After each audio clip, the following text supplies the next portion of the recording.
कक्षा 11वीं, विषय जीव विज्ञान, अध्याय 2, जीव जगत का वर्गीकरण। इसमें अभी हम 1 अंकों के प्रश्नों को समझेंगे। आपको बाकी विषय का वीडियो चाहिए तो आप इसके डिस्क्रिप्शन बॉक्स में प्लेलिस्ट पर जाइए, तो आपको बाकी सब्जेक्ट के भी सारे चैप्टर के वीडियो मिलेंगे, उसको समझिए और देखिए। तो चलिए इसका पहला प्रश्न देखते हैं। ये सभी 1 अंक के प्रश्न होंगे। तो इसमें पहला प्रश्न है, सही विकल्प चुनकर लिखिए।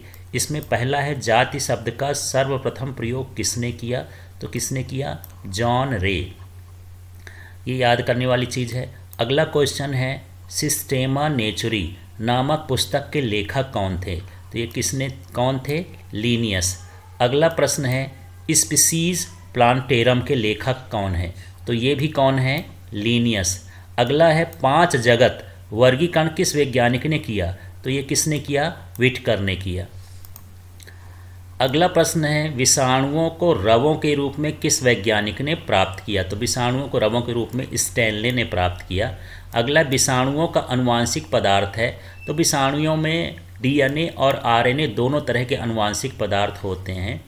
कुछ विषाणुओं में आरएनए होता है, कुछ विषाणुओं में डीएनए होता है। अगला है, जीव वर्गीकरण की मूल इकाई क्या है? तो मूल इकाई या सबसे छोटी इकाई क्या होती है? जाति होती है। जीव वर्गीकरण का सर्वोच्च संवर्ग क्या है? तो संवर्ग क्या होता है? संघ। होमो सेपियंस किस जंतु का वैज्ञानिक नाम है? तो ये मनुष्य का है। अगला है, द्विनामकरण पद्धति को किसने प्रस्तावित किया? तो किसने? कैरोलस लीनियस ने। अगला प्रश्न देखिए, जेनेरा प्लांटेरम के लेखक कौन है?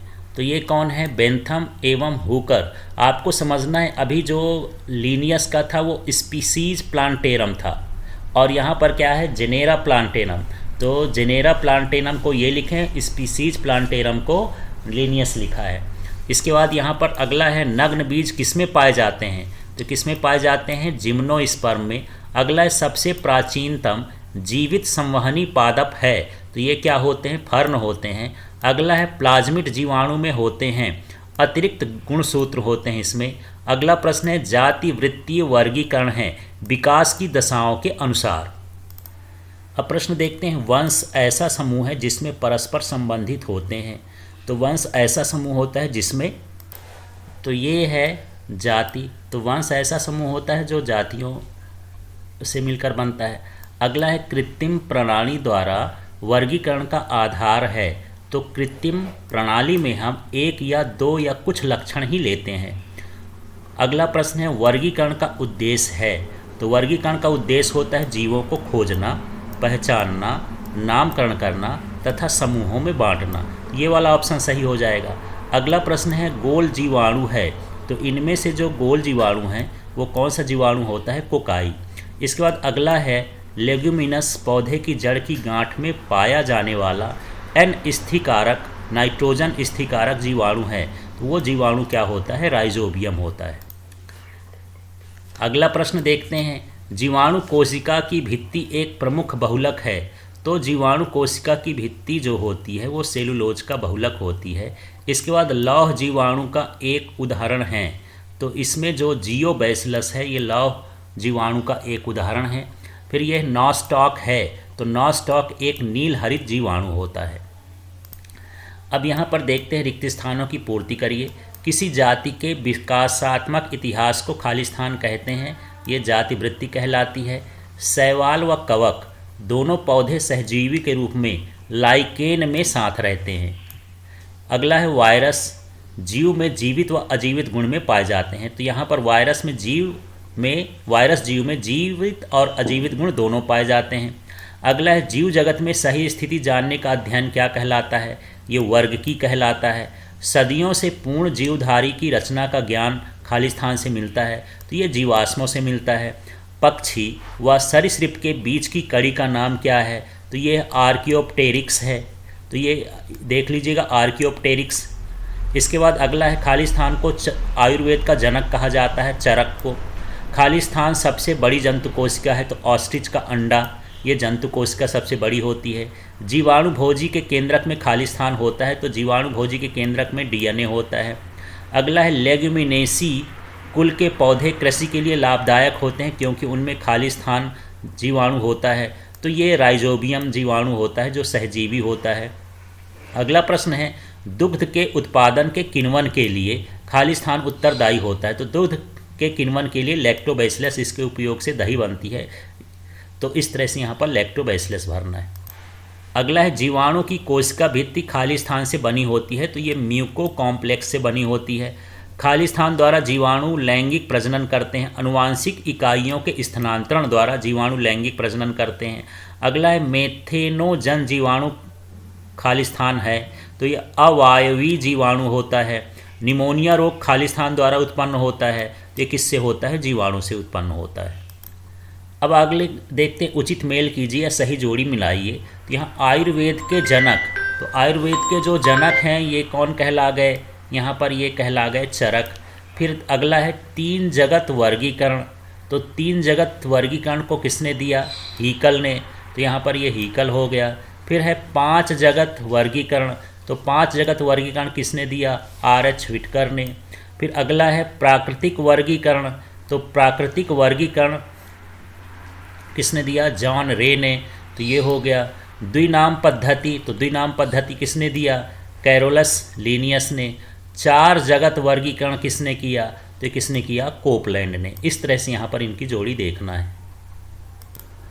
अब यहाँ पर अगला देख लेते हैं जोड़ी में बैसिलस। तो बैसिलस कैसा होता है? एक छड़ाकार जीवाणु होता है। दूसरा है स्पाइरिलम। ये जो स्पाइरिलम होता है ये सर्पिलाकार है, वैसे इसके नाम से ही अर्थ निकाल सकते हैं। स्पाइरल का मतलब ही सर्पिल होता है हिंदी में।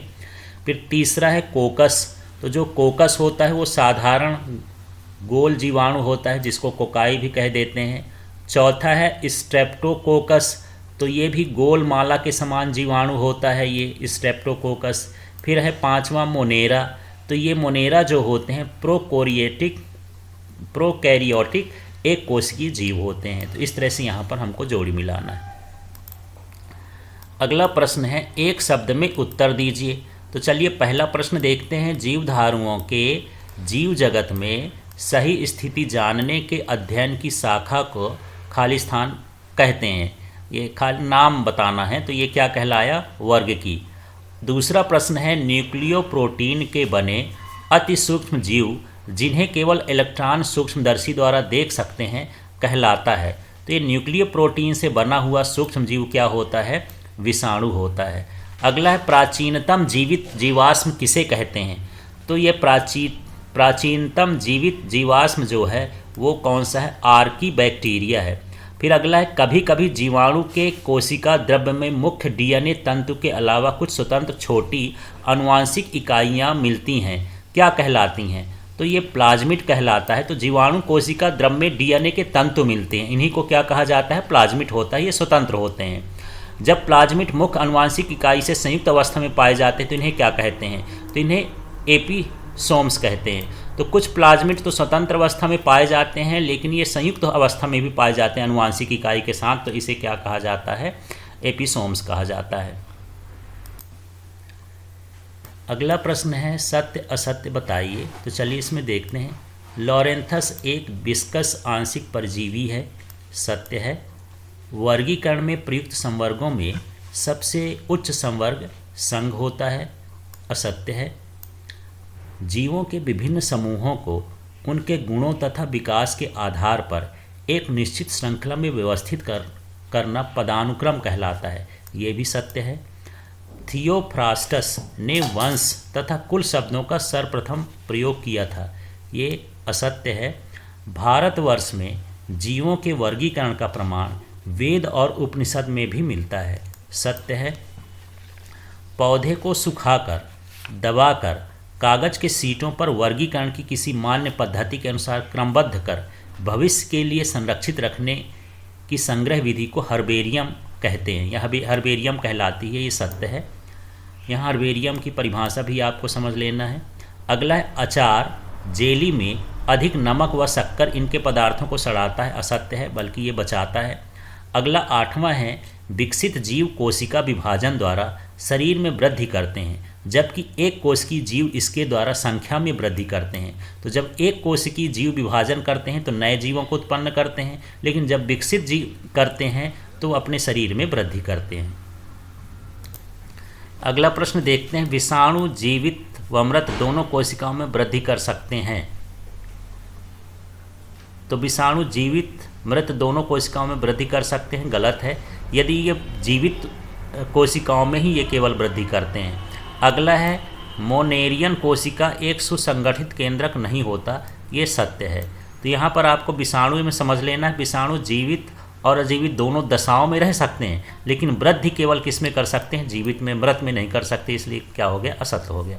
तो इस तरह से इसके 1 अंक के प्रश्न समाप्त होते हैं। तो इसी तरह से आप वीडियो देखते रहिए, सब्सक्राइब करिए, लाइक करिए, शेयर करिए। Thank you. ये कैसे